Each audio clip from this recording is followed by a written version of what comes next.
देवताओं की सभा में या कुछ उसमें वो गन लेकर के नाच रहे हैं, मंच पर डांस हो रहा है। जो रामलीला जो खेली जाती है, जिस किताब पर आधारित है, वो बहुत ही मनोरंजक और बहुत ही ओजस्वी, बहुत ही तेज और उसमें बहुत ही भावनापूर्ण तरीके से लिखा गया है।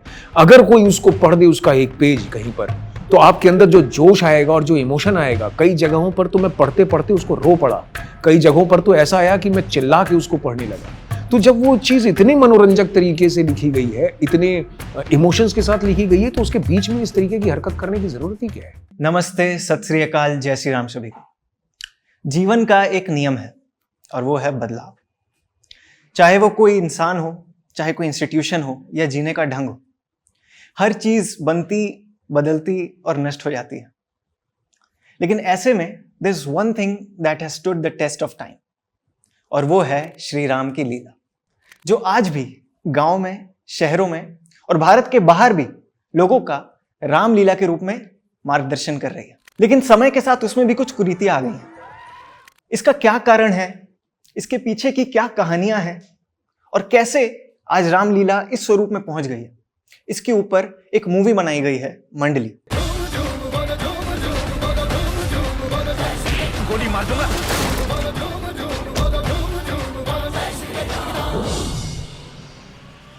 आज मैं उसी मूवी की लीड एक्ट्रेस आंचल और उनके डायरेक्टर राकेश जी के साथ बात कर रहा हूं।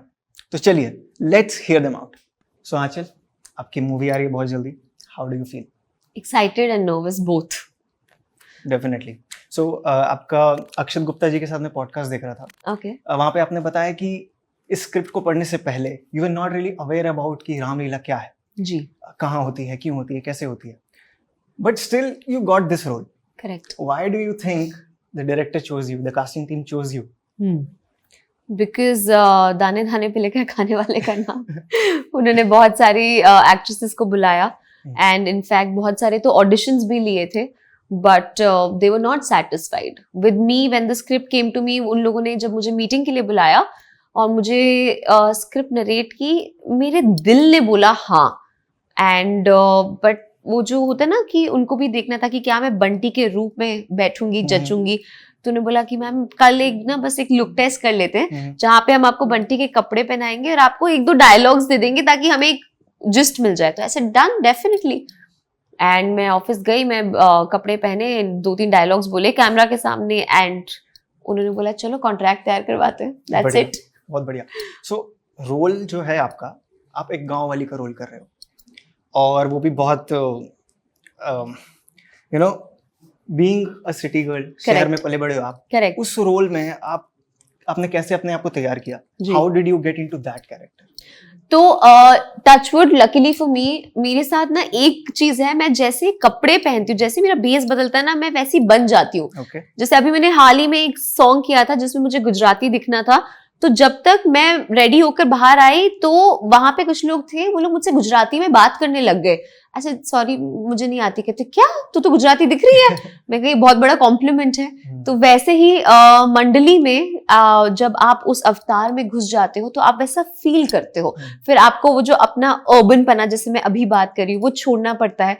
मैं मथुरा में थी, 1 महीना शूट करी थी, वहां के लोग कैसे बात करते हैं, उनका लहजा क्या होता है, सब कुछ मैं बहुत जल्दी ऑब्जर्व करती हूँ और अडेप्ट करती हूँ। तो मैं वैसे वैसे वैसे वैसे बनती गई। तो क्या आपने ऑब्जर्व किया वहाँ के गांव वाले किस तरह से बात करते हैं? क्या उनके ऐसे कैरेक्टरिस्टिक ट्रेट्स हैं जो आपने पकड़े इस रोल के लिए?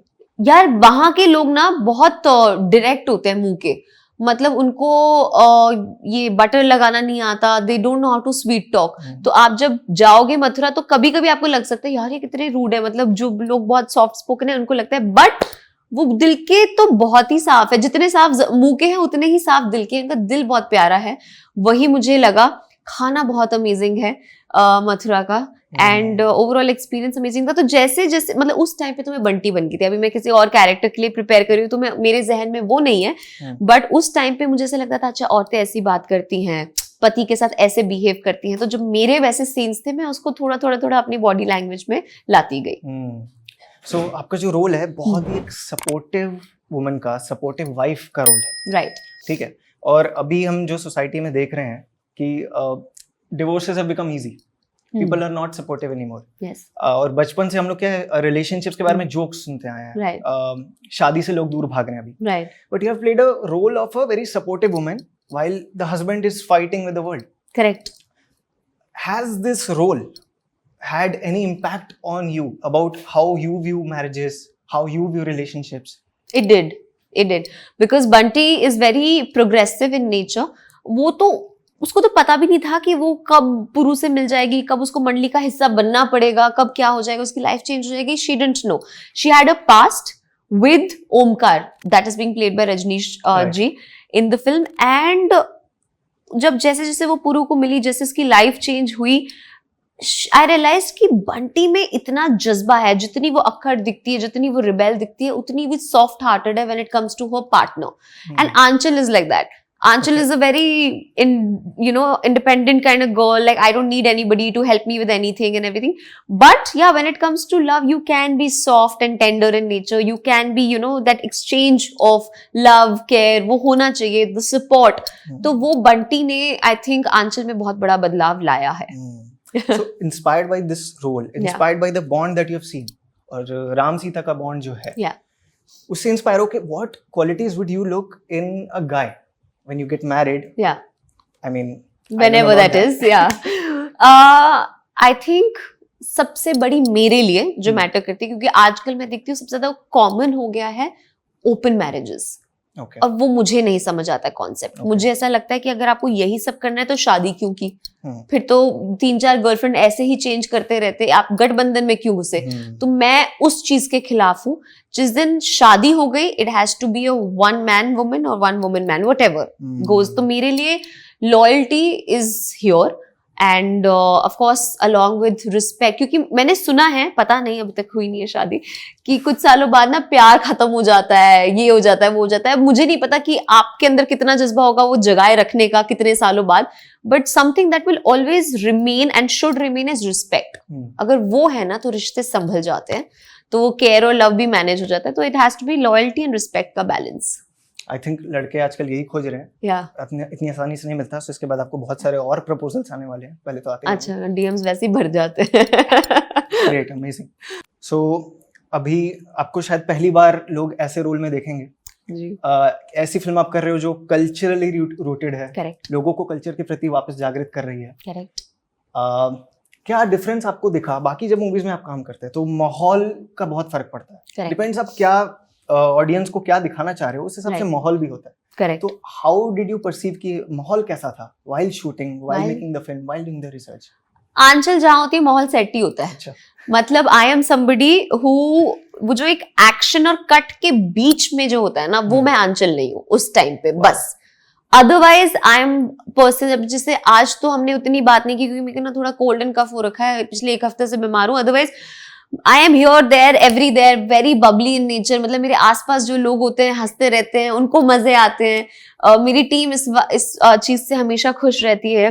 माय डायरेक्टर ऑलवेज सेज कि मतलब अगर आंचल हंस रही है 1 सेकंड पहले, लेकिन अगर मैंने एक्शन बोल दिया और अगर बंटी को रोना है तो वो रो देगी. क्या बात है. तो वो जो डिफरेंस होता है ना, उसको बैलेंस करना आना चाहिए. कुछ एक्टर्स मेथड एक्टिंग में इतना घुस जाते हैं कि वो मतलब अपनी निजी जिंदगी या ऑन सेट का भी वातावरण चेंज कर लेते हैं. अगर किसी को गुस्सा करना है तो भाई, कुछ एक्टर्स तो सारा टाइम गुस्सा करते हैं पूरे सेट पे. या आई हैव सीन दैट. तो मेरे लिए I think that balance is very necessary. तो फिल्म मैं कैसे भी करूं, आंचल आंचल ही रहेगी ऑन सेट. अमेजिंग. या सो अभी तो आपने ऐसे मूवी की, आई होप ऐसे रोल्स आप और करो, बिकॉज जितना आप अध्यात्म की तरफ, कल्चर की तरफ जाओगे उतना युवा जाएंगे. 100%. You are the influencers. Correct. So all the best. आपको बड़े पर्दे पे देखने के लिए we are excited. Thank you. 27th को फिल्म रिलीज हो रही है, आपको भी देखना है. बिल्कुल. मैं आपके मैसेज का वेट करूंगी कि मैंने देखी और मुझे ऐसी लगी. Definitely. Done. Thank you so much. Thank you. Rakesh ji, कैसे हैं आप? मैं अच्छा हूँ. आप कैसे हैं आनंद जी? बहुत बढ़िया. बहुत मजा आ रहा है आपसे बात करने का मौका मिलेगा. मुझे भी अच्छा लग रहा है आपसे, इतने अच्छे इंसान से और इतने बड़े यूट्यूबर से मुझे मिलने का मौका मिल रहा है. Thank you so much. हाँ, तो सबसे पहले तो मैं जानना चाहता हूँ कि ये टॉपिक जो आपने चुना है, रामलीला के अराउंड फिल्म बनाने का, इस निष्कर्ष पे आप कैसे पहुंचे कि आपको इस पे बनानी है, या फिर ये आपकी लाइफ में कैसे आएगी? ये रामलीला अगर कहा जाए तो हर भारतवासी के लाइफ में है, हर साल आती है जी। और हर साल हमें कुछ ना कुछ नई बात, नई सीख दे के जाती है। तो उसी तरीके से रामलीला मेरे जीवन में भी बचपन से है। हर साल एक क्रेज़ रहता था। अभी अब तो शायद उतना नहीं, क्योंकि मुंबई में मैं इतना, इस फ़िल्म के दौरान मैं भले ही मैंने कुछ और कई बार बहुत सालों बाद जब रामलीला देखी रिसर्च करते वक़्त, तो पुरानी यादें ताज़ा हुईं। अदरवाइज़ पहले तो ये होता था कि अरे अब दशहरा आने वाला है तो रामलीला देखने चलेंगे परेड ग्राउंड में। फिर उसके बाद भरत मिलाप का बहुत बड़ा एक जुलूस, वो बहुत बड़ी झांकी निकलेगी, उसका एक रात भर का होता था। तो मेरे ख्याल से वो मेरे लाइफ में बचपन से रामलीला जुड़ी हुई है। और इस वजह से भी, और दूसरी, जैसा कि मैं कई जगह बता चुका हूँ कि मुंशी प्रेमचंद जी की कहानी है रामलीला। जिस टॉपिक को मैंने उठाया, जिस इशू को मैंने इसमें एड्रेस करने की कोशिश की है, वो उस कहानी में बहुत साल पहले कहा जा चुका है, उस इशू को अंडरलाइन किया जा चुका है। तो मुझे उस कहानी को पढ़ के हैरत ये हुई कि वो जो बात पहले हुआ करती थी, जो जिस तरीके की प्रॉब्लम्स पहले हुआ करती थी कलाकारों को, वो आज भी जिंदा है। इतने सालों बाद भी हमारे देश में, हमारी सोसाइटी में बहुत सारे लोग आज भी उसी जगह खड़े हुए हैं और बात हम अपने प्रोग्रेस की करते हैं और उस चीज को खराब करने की कोशिश करते हैं जिसको हमने अपने जीने का मापदंड बना रखा है। तो इस वजह से मैंने सोचा कि क्योंकि मेरा अपना पर्सनली बहुत लगाव है, कई चीज़ें मैं पढ़ता रहता हूँ। ऐसा नहीं है कि सिर्फ रामलीला, रामायण, मैं कुरान पढ़ी मैंने पूरी अपने एक प्रिपरेशन के दौरान। रामलीला जब ये मैं बनाने लगा तो पूरी रामायण उसके पहले भी पढ़ चुका था, फिर से दोबारा 2-3 उसके वर्जन पढ़े। तो मुझे लगा कि कई एक ऐसी चीज़ें हैं जो हमको विरासत में मिली हैं, उनको ख़राब नहीं करना चाहिए। तो मुझे लगा कि इस एड्रेस को अंडरलाइन करते, इस इशू को अंडरलाइन करते हुए मुझे ये बात कहनी चाहिए। बिल्कुल। तो रामलीला या श्री राम के अराउंड अगर हम कुछ भी अभी कंटेंट बनाते हैं, कोई फिल्म बनाते हैं, तो द क्राउड वांट्स इट, लोग जानना चाहते हैं क्योंकि हम कल्चर की तरफ लोग बढ़ रहे हैं अभी, there is a wave of nationalism. लेकिन at the same time people are also very critical. वो अगर आप कुछ ऐसी चीज दिखा दोगे जो उनको रास नहीं आएगी, then there will be a lot of backlash.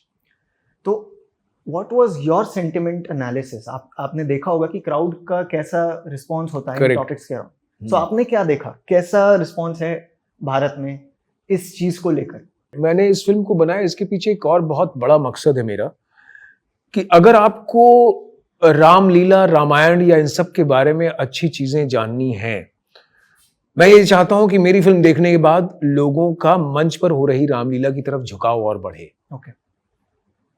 वो उस चीज को देखने जाएं, उस चीज को सराहें या उसकी जो अच्छाइयां हैं उनको जाकर के देखने की कोशिश करें, बनिस्बत इसके कि फिर से वो कोई रामलीला और कोई उसको बनाए। क्योंकि मैंने अपनी फिल्म में बहुत कहानी के उतनी चीजों को रखने की कोशिश की है जो कि फिल्म की कहानी को सपोर्ट करते हुए उस ऑथेंटिसिटी के साथ रामलीला को सामने लाए जैसी कि सामने मंच पर होती है। तो मैं चाहूंगा कि इस विधा से लोगों को और प्यार हो, और जब हर साल दशहरे में जब ये रामलीलाएं होना शुरू हो तो उसको और जाकर के रियल टाइम में एंजॉय करें। मैं तो चाहूंगा कि इसके बाद इस सब्जेक्ट पे कोई फिल्म ना बने। अच्छा। मेरी अपनी खुद की ये ख्वाहिश है कि इसके बाद इस पे कोई सब्जेक्ट ना बने, कोई ना बनाए। हालांकि ये कहना गलत होगा कि कोई ना बनाए, क्योंकि लोगों का अपना अपना विचार होता है, वो बनाएंगे। लेकिन मंच पर होने वाली रामलीला को जिस तरीके से मैंने एड्रेस किया है, उसको लेकर के कोई काम ना करे, लोग उसको जाके वहीं देखें, उसकी खूबसूरती को वहीं समझें। मैं उनको एक लार्जर स्केल पे, क्योंकि आज की डेट में सिनेमा, या हमेशा से कहें जब से सिनेमा आया, हमेशा से ऐसा माध्यम रहा है कि जो कि चाहे सिनेमा हो, चाहे मंच हो, या हम दूसरी विधाओं को कह लें जो कि कला से जुड़ी हुई हैं, वो हमेशा ऐसा माध्यम रही है कि दर्शकों तक उस बात को पहुंचाएं।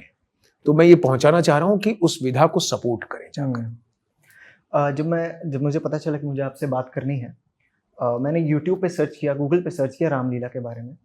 YouTube पे मुझे कोई बहुत बढ़िया कंटेंट नहीं मिला जो मुझे समझा सके रामलीला क्या है। कुछ डॉक्यूमेंट्रीज मिली, they were not well made. Google पे, यूनेस्को के पेज पे, विकिपीडिया के पेज पे, इंडियन इंडियन गवर्नमेंट के कल्चरल डिपार्टमेंट के पेज पे, इन तीनों पे मुझे कंटेंट मिला और सब कुछ सिमिलर था. It was like a 1 page ऐसे. तो मुझे कुछ भी खास समझ में नहीं आया कि मैं कुछ डेप्थ में नहीं जा पाया उसके. और क्योंकि मैं शहर में पला बड़ा हूँ, ज़्यादा बचपन से कभी रामलीला देखी नहीं पूरी, तो मैं समझ नहीं पाया रामलीला क्या है, कैसे है. और रिसर्च करने के लिए इसमें ग्राउंड पे उतरना पड़ता है, आई गेस.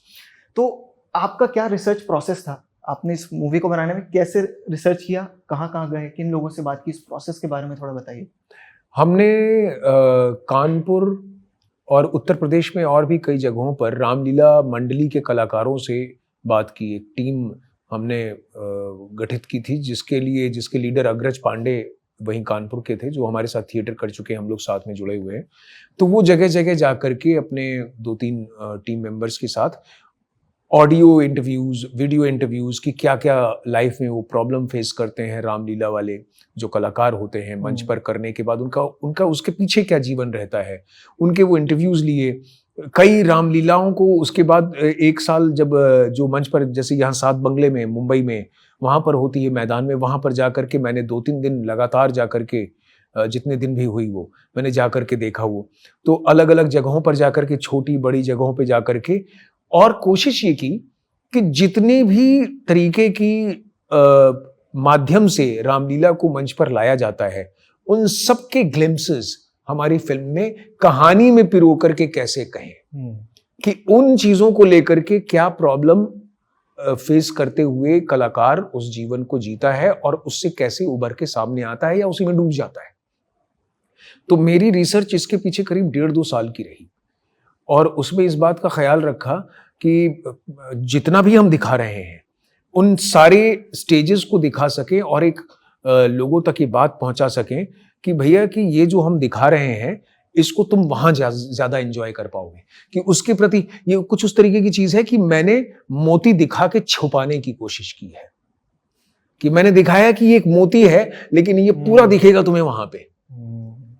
और एक रामायण में प्रसंग होता है जो कि शुरू होता है बालकांड, ये जहां से जब राम जी का जन्म होता है, वहां से शुरू होकर के धनुष भंग, जब सीता जी के साथ उनका विवाह होता है, तो कहानी को हमने वहां तक सीमित रखा है अपनी, जिसमें मंच पे चल रही कहानी और जो कहानी चल रही है फिल्म की, वो किस तरीके से पैरेलली एक दूसरे के साथ होते हुए चलती हैं, उसको लेकर के हमने काम किया है.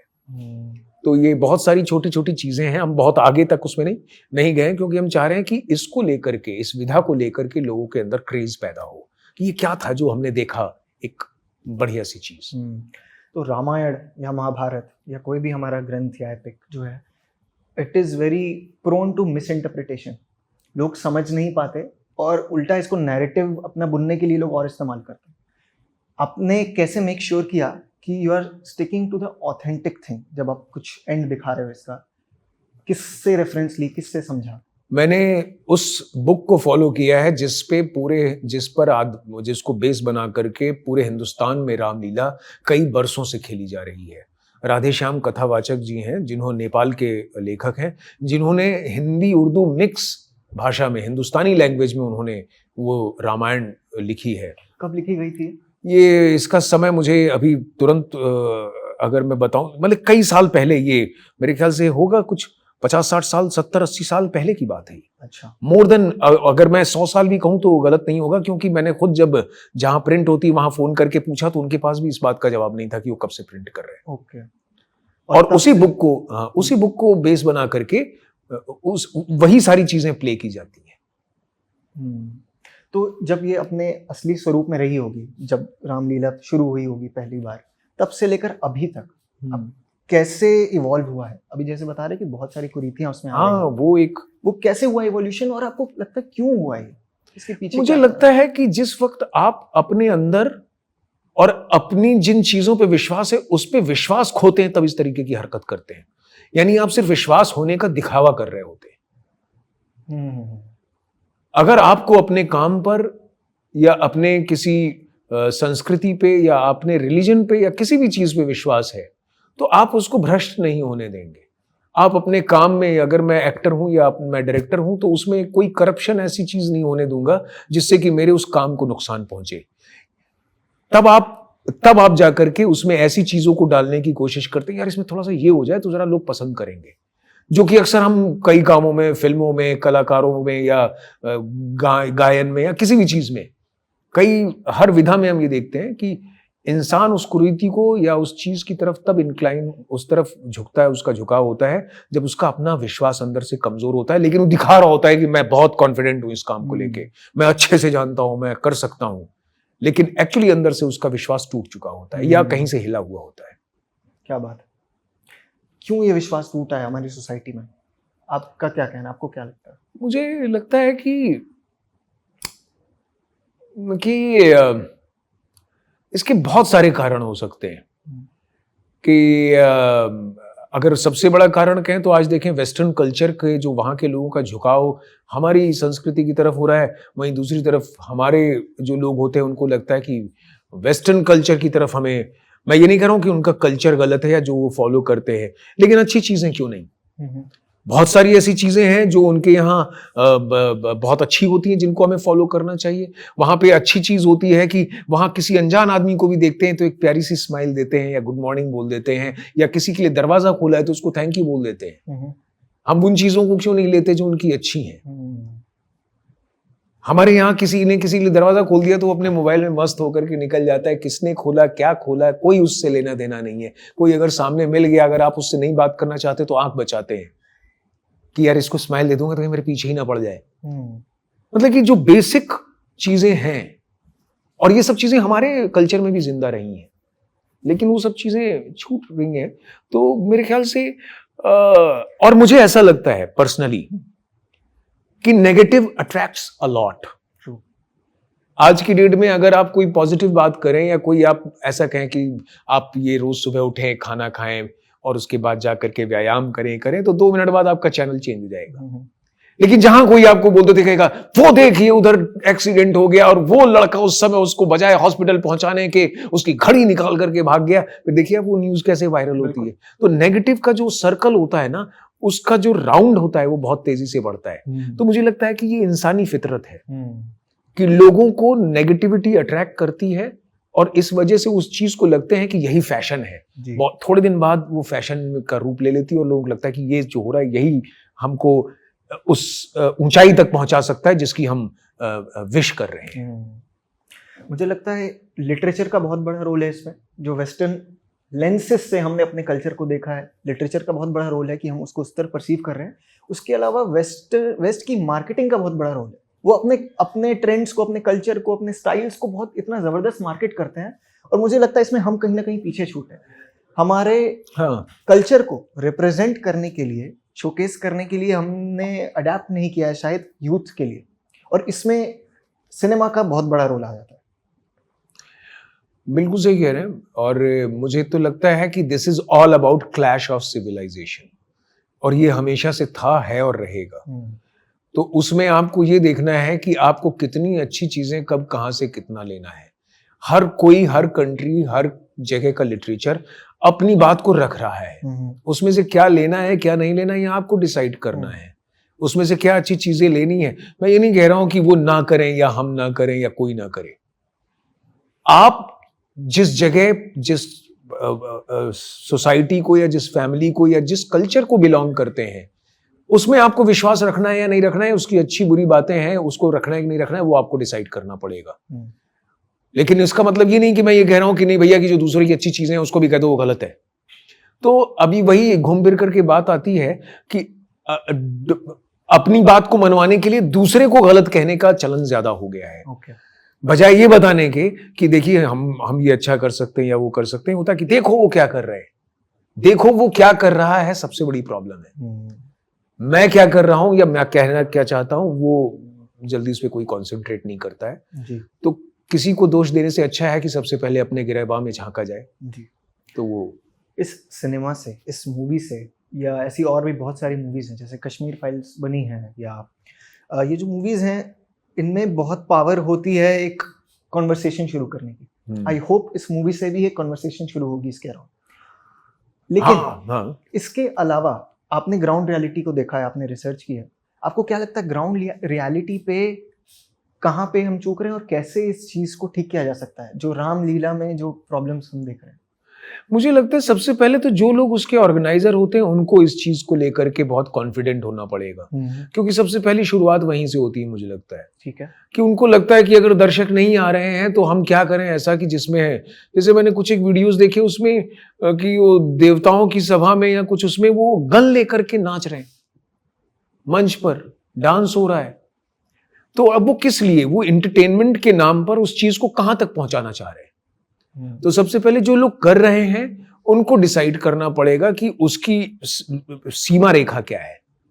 उस सीमा रेखा को तय करना पड़ेगा कि चाहे एक इंसान बैठा देख रहा हो, चाहे एक छोटा बच्चा बैठा देख रहा हो, हम वो करेंगे जो हमें करना चाहिए और जो करना सही है। वहां से बात शुरू होगी, उसके बाद कलाकार भी उसको फॉलो करेंगे, दर्शक भी, क्योंकि जब आप अपने आप को फॉलो करेंगे तो समाज आपको फॉलो करेगा, आपके उस माध्यम को फॉलो करेगा। अगर आपने कोई नहीं फॉलो कर रहे हैं तो कोई देखेगा ही नहीं, आपको लगेगा कि ये फेक है, ये गलत है, मजा नहीं आ रहा है, लोगों को मजा ही नहीं आएगा। और जाहिर सी बात है कि अगर कोई चीज मंच पर उतारी गई है तो उसको मनोरंजक तरीके से कहने के लिए ही उतारा गया है। जो रामलीला जो खेली जाती है, जिस किताब पर आधारित है, जो रामायण जिसकी मैं राधे श्याम कथावाचक की बात कर रहा हूं उनकी, वो बहुत ही मनोरंजक और बहुत ही ओजस्वी, बहुत ही तेज और उसमें बहुत ही भावनापूर्ण तरीके से लिखा गया है। अगर कोई उसको पढ़ दे, उसका एक पेज कहीं पर, तो आपके अंदर जो जोश आएगा और जो इमोशन आएगा, कई जगहों पर तो मैं पढ़ते पढ़ते उसको रो पड़ा, कई जगहों पर तो ऐसा आया कि मैं चिल्ला के उसको पढ़ने लगा। तो जब वो चीज इतनी मनोरंजक तरीके से लिखी गई है, इतने इमोशंस के साथ लिखी गई है, तो उसके बीच में इस तरीके की हरकत करने की जरूरत ही क्या है?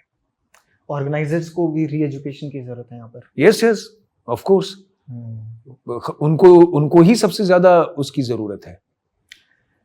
ये फिल्म नॉट एवरीवन, ऐसा नहीं है कि सब कर रहे हैं ऐसा, बहुत ऐसे लोग हैं, उनकी तादाद धीरे धीरे बढ़ती जा रही है। अच्छा, अभी अगर किसी को ऑथेंटिक रामलीला देखनी, बिल्कुल सही तरीके से जो दर्शाया जा रहा है, कहाँ कहाँ पे आपने पाया कि वो जाकर देख सकते हैं?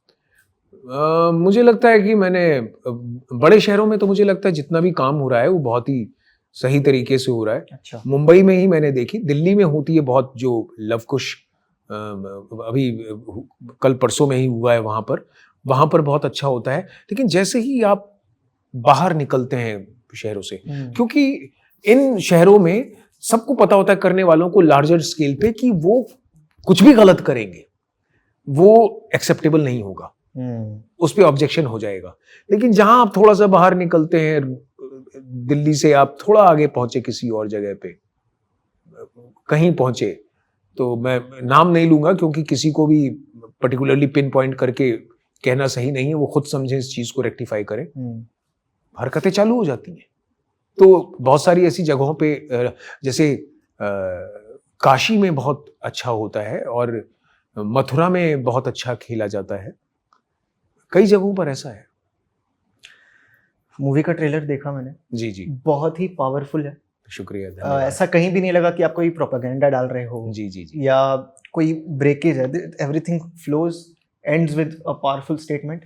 सो आई होप ज्यादा से ज्यादा लोग मूवी देखें, थैंक यू। क्योंकि जब तक लोग मूवी देखेंगे नहीं और सपोर्ट नहीं करेंगे ऐसे इनिशिएटिव्स को, और डायरेक्टर्स का, एक्टर्स का इसकी तरफ झुकाव भी नहीं आएगा। Correct, which is the most important thing अभी। Yes yes, so congratulations sir, thank you so much, thank you so much Anant. I hope the movie does well. you इस ट्रेलर so को देखिए, और मूवी 27th को release हो रही है, 27 अक्टूबर को रिलीज हो रही है। ट्रेलर देखिए, सबको फिल्म दिखाइए, स्प्रेड कीजिए, अच्छी लगे सबको बताइए और जन जन तक पहुंचाइए।